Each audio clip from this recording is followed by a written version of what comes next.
ఇలాంటివి చేయకూడదు కదా అనేది. ఇది క్రైమ్ కాదంటావా? క్రైమ్. ఒక చిన్న బాబు ఆవిడేదో వీడియో తీస్తుంటే బాబు కింద పడిపోయాడు. అవును. దాన్ని అందరూ కాపాడారు, ఆ బిడ్డని కాపాడి తల్లికిచ్చారు. తర్వాత ట్రోల్ చేస్తారు ఆ అమ్మాయిని. కన్న బిడ్డ కంటే నీకు ఎక్కువైపోయిందో, ఒళ్ళుకి ఎక్కువైపోయిందో, అది ఇది అనేసరికి ఆ మెసేజ్లు ఇవన్నీ వచ్చేసరికి ఆ అమ్మాయి ఊరేసుకుని చచ్చిపోయింది. చెన్నైలో ఒక అమ్మాయి ఊరేసుకుని చచ్చిపోయింది. ఈ చంటిబిడ్డ తల్లి ఊరేసుకుని చచ్చిపోయింది. ఎవరన్నా న్యూస్ వేసారా? ఓన్లీ సోషల్ మీడియాలో అక్కడక్కడక్కడక్కడ వచ్చింది కానీ న్యూస్ వాళ్ళు అరే ఆ అమ్మాయిని ట్రోల్ చేయడం వల్ల పలానా అమ్మాయి చనిపోయింది, చెన్నైలో ఒక అమ్మాయి చనిపోయింది, ఇక్కడ ఒక అమ్మాయి చనిపోయింది అని లేదు.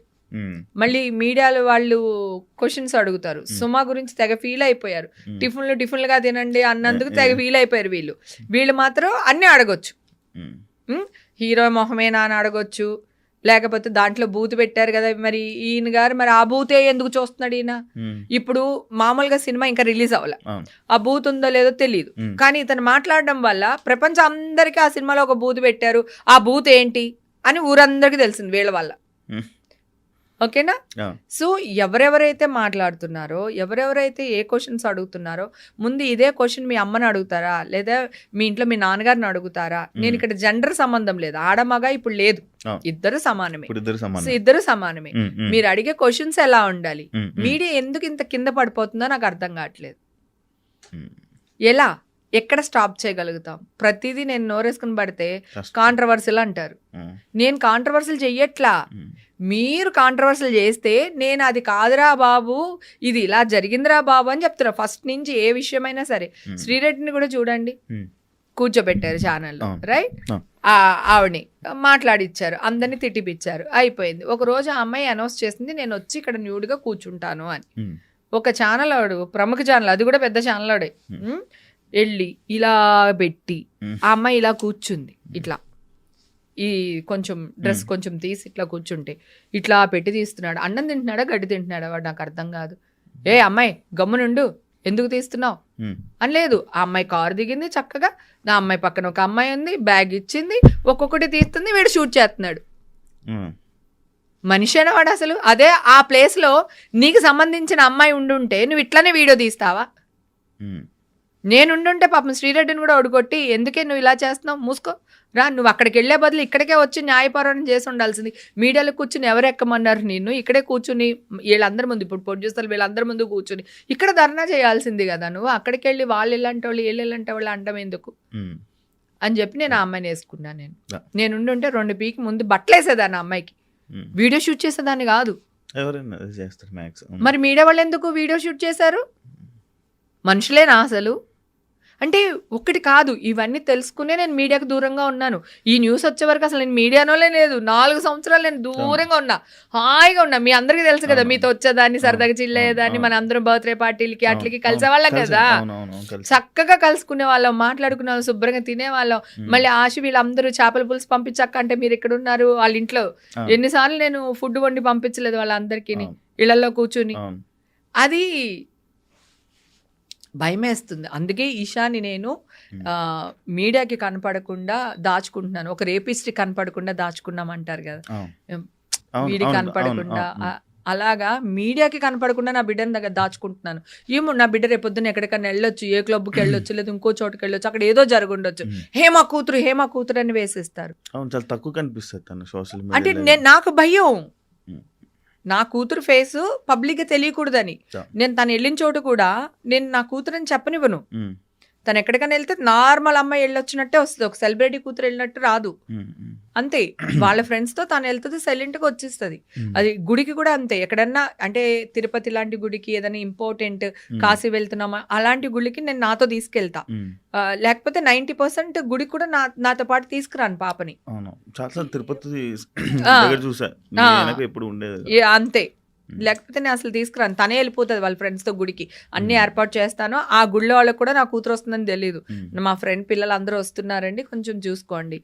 అలాగే నువ్వు అన్నట్టు నిజంగా నాకు చాలా మంచి సర్కిల్, పెద్ద సర్కిల్. సో ఎక్కడికైనా వెళ్ళాలనుకో, వీళ్ళు ఈ కార్లో వచ్చింది హేమ, లేకపోతే ఈ లెటర్ పైన వచ్చింది హేమ. నువ్వు నీ ఫ్యామిలీతో వెళ్తే కూడా ఏదో ఒక లెటర్ తీసుకుని వెళ్తావురా, కదా.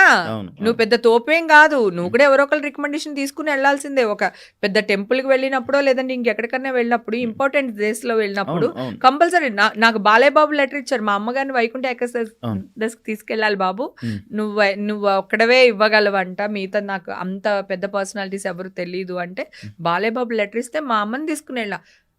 దానికి ఎంపీ లెటర్ ఇచ్చాడు, ఎమ్మెల్యే కారులో వెళ్ళింది. పువ్వా, ఎవడైనా వెళ్తాడు కదా, కొంచెమైనా అర్థం చేసుకోవాలి కదా. ఆ, ఎవరైనా ఇప్పుడు నువ్వు వెళ్తావు అబ్బా తిరుపతి, ఏ రికమెండేషన్ లేకుండా వెళ్ళిపోతావా? ఇప్పుడంటే నాకు ఇంకా ఈజీ అయిపోయింది, ఎందుకంటే 10,000 రూపాయలు టికెట్ కడితే శుభ్రంగా అవును, అవును. హాయిగా చాలా మంచి దర్శనం. గుళ్ళోకి వెళ్తే ఎవరో ఒకరు గుర్తుపడతారు, 2 నిమిషాలు పక్కన నుంచి పెట్టి పంపిస్తారు అంతా. ఇప్పుడు ఎవరో గుళ్ళో 2 నిమిషాలు అదుగో హేమని 2 నిమిషాలు నిలబెట్టాడంట అని అదొక న్యూస్ వేస్తారు, రేపొద్దు నుంచి గుళ్ళో నన్ను గెంటేస్తారు వాళ్ళు.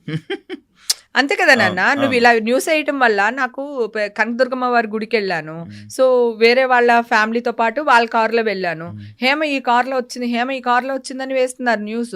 మరి నేను ఏదో ఒక కారులోకి రావాలి కదా, నడుచుకుంటూ అయితే రాలేను కదా. నువ్వే మీడియా వాళ్ళందరూ కలిపి నా మీద పడిపోతారు గుళ్ళోకి వెళ్ళినప్పుడు, మైకులు తోసేసుకుని కెమెరాలు తోసేసుకుని పడిపోతూ ఉంటారు. మరి అలాగే నా ఫ్యాన్స్ ఉంటారు కదా, ఇంతమందిని ఇన్ని సంవత్సరాలు ఎంటర్టైన్ చేశాను, నాకు అభిమానులు ఉంటారు కదా, వాళ్ళు నా మీద పడరా? పాపం ఎవరైనా ఏదన్నా పొరపాటు జరిగింది అనుకో, తొక్కిసలాట చచ్చిపోయింది ఆమె గుడికి రాబట్ట అంటారు ఇప్పుడు. మరి నేను తొక్కిసలాటలో రాకూడదంటే ఎవరో ఒకరు కారులోనో లేకపోతే ఎవరో ఒకరు మనుషులు ఇద్దరిని పెట్టుకునే రావాలి కదా, అది తప్పేంటి అంటున్నా. నువ్వు చేసేది కూడా అదే కదా. నీ ఫ్యామిలీని తీసుకెళ్లాలంటే నువ్వు ఏదో రికమెండేషన్ మీద వెళ్తావు కదా, అలాగే నేను రికమెండేషన్ మీద కదా వెళ్తున్నాను. ఎందుకు కాంట్రవర్సీలు చేస్తారు? ఏం అవసరం ఏం చేసినా కాంట్రవర్సీలు వాళ్ళకి? అది నేను మంచిగానే ఉన్నాను, అమ్మవారి మీద ప్రేమతో వెళ్ళాను, దాని కాంట్రవర్సీలు చేస్తారు. ఒకడైతే టికెట్ తీసుకున్నారా మీరు అని అడిగాడు ఒకసారి, ఒక కనకదుర్గమ్మ గుడిలో. ప్రతి సంవత్సరం వెళ్తాను నేను, వాళ్ళకి తెలుసు ప్రతి సంవత్సరం హేమ గుడికి వస్తుంది, పలానా రోజు వస్తుంది అని కూడా తెలుసు వాళ్ళకి. ఏంటి కాంట్రవర్సీ? టికెట్ 50 రూపాయలు ఉంటుంది, పోనీ 100 రూపాయలు ఉంటుంది. నేను గుళ్ళో అమ్మవారికి ఎంత వేస్తాను చెప్పకూడదు, మాట్లాడకూడదు, కానీ చెప్తాను. ఆ రోజు కోపంలో చెప్పేసాను అనుకో, చీర పట్టుకెళ్తాను. ఆ చీర ఎంత కాస్ట్ ఉంటుంది? నాకు వచ్చే డబ్బు మా అమ్మదే, మా అమ్మే నాకు ఇస్తుంది. మా అమ్మ గుడికి ఉపయోగపడితే ఏదైనా చేస్తా. తిరుపతి కూడా అంతే. ఒక్కొక్కసారి నేను సంవత్సరం అంతా దాచిన డబ్బులు ఒక్కొక్కసారి 1 lakh అవుతుంది, ఒక్కొక్కసారి 1.5 lakh అవుతుంది, ఒకసారి 2 lakhs అవుతుంది, ఒకసారి 10,000 ఉంటుంది. నాకు వచ్చే ఇన్కమ్ను బట్టి నేను తీసి పెట్టుకుంటాను. ఒక్కొక్క ప్రాజెక్ట్లో వచ్చిన డబ్బులు దాంట్లో అమౌంట్ని బట్టి కొంచెం కొంచెం తీస్తాను. అది సంవత్సరానికి ఇంత అవుతుంది, నేను అక్కడికి వెళ్ళి వేస్తాను. ఓకే, ఇప్పుడు నేను ఏం చేస్తాను, ఎలాగా ఉండిలేసినా దేవుడి సేవకే. నేను ఇప్పుడు శ్రీవాణి టికెట్ తీసుకున్నా దేవుడికే, రేపొద్దున అన్నదానం టికెట్ తీసుకున్నా దేవుడికే. సో నేను అన్ని అట్లా గుడికి వెళ్ళినప్పుడు నా సంపాదనలో కొంత ఇది నేను గుళ్ళకి ఇచ్చేస్తాను. నువ్వు 300 రూపాయల టికెట్ కోసం అడిగితే కోపం రాదా? దేవుడికి దర్శనం చేసుకోవడానికి వచ్చాను, ఏం క్వశ్చన్లు అడుగుతున్నావు అన్నా, ఆల్రెడీ వాళ్ళు టికెట్ తీసే పెడతారు నేను వచ్చేసరికి. ఎందుకన్నా నన్ను ఇలా చేస్తావు, ఎందుకు నన్ను కాంట్రవర్సీలు చేస్తావు అని అడిగా. గుడికి ప్రతి సంవత్సరం వెళ్తాను, తిరుపతి వెళ్తాను, అన్ని గుళ్ళకి వెళ్తాను. నేను ఒక్క గుడి వదలను, నేను అన్ని గుళ్ళకి వెళ్తాను. నేను నా లైఫ్ నేను చిల్ అవుతున్నాను, నాకు భక్తి ఉంది, మా అమ్మ మీద భక్తి ఉంది, నా ఫ్యామిలీని చాలా బాగా చూసుకుంటాను. నేను నా ఫ్యామిలీని ఈ రోజు వరకు ఒక్క రోజు కూడా నా ఫ్యామిలీని ఏమంటారు సైడ్ పెట్టేసి నా లైఫ్ చూసుకునేది లేదు. ఓకే, సో అలాంటి ఒక దీన్ని నువ్వెందుకు ఇట్లా బూతులాగా చిత్రీకరిస్తావు నాకు అర్థం కాదు. దేవుడు అనేవాడు ఉంటాడు, ఏ కాలో చెయ్యి రగ్గొట్టేస్తాడు ఎవడో ఒక్కడికి చెప్తున్నా నేను. అన్ని మన రోజులు కాదు బంగారం కదా, అన్ని మన రోజులు. మొన్న శివరాత్రి రోజున శ్రీశైలం వెళ్ళా, మరి అక్కడ ఎవరో ఒకళ్ళు రికమెండేషన్ పెట్టుకోకపోతే రూమ్ ఎలా దొరుకుద్ది మనకి, కార్ ఎలాగ వెళ్తుంది, స్పర్శ దర్శనానికి ఎవరు తీసుకెళ్తారు? రికమెండేషన్ లేకుండా ఏ సెలబ్రిటీ బయటకు వస్తారు చెప్పు?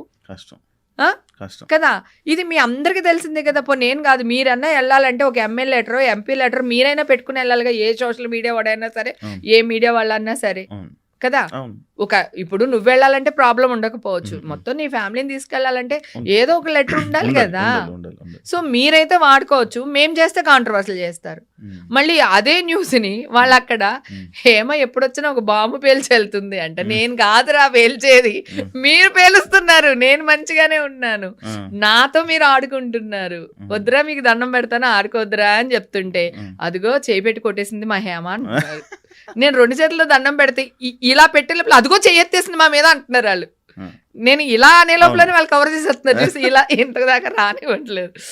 సో అలా అమ్మ ఐఎమ్ సో హ్యాపీ తెలుసా ఈవేళ చాలా నవ్వుకుంటూ మాట్లాడుతున్నాను. నిన్న మొన్న అసలు ఫుల్ స్ట్రెస్.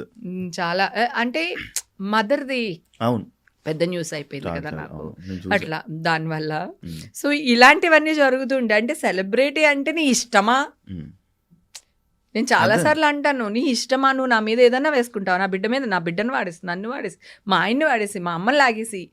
ఉమ్, అసలు మీకు ఫ్యామిలీస్ ఉంటాయి కదా బంగారం. ఉమ్, ఇప్పుడు మీడియా లేకపోతే నేను లేను, నేను లేకపోతే మీడియా లేదు. మ్మ్. సో మీకు మేము కావాలి, మాకు మీరు కావాలి. ఉమ్, సో అలాంటప్పుడు నిజాన్ని వేయండి. ఉమ్, ఉమ్, నేను నేను మంచిదాన్ని కాదు, నన్ను మంచిదాన్ని నన్ను వేయమని నేను అనట్లేదు. ఉమ్. నిజాన్ని వేయండి. అబద్ధాన్ని ఎక్కువ చూపిస్తున్నారు, నిజాన్ని మూసేస్తున్నారు. ఇది ఎంత కరెక్టో అంటున్నా.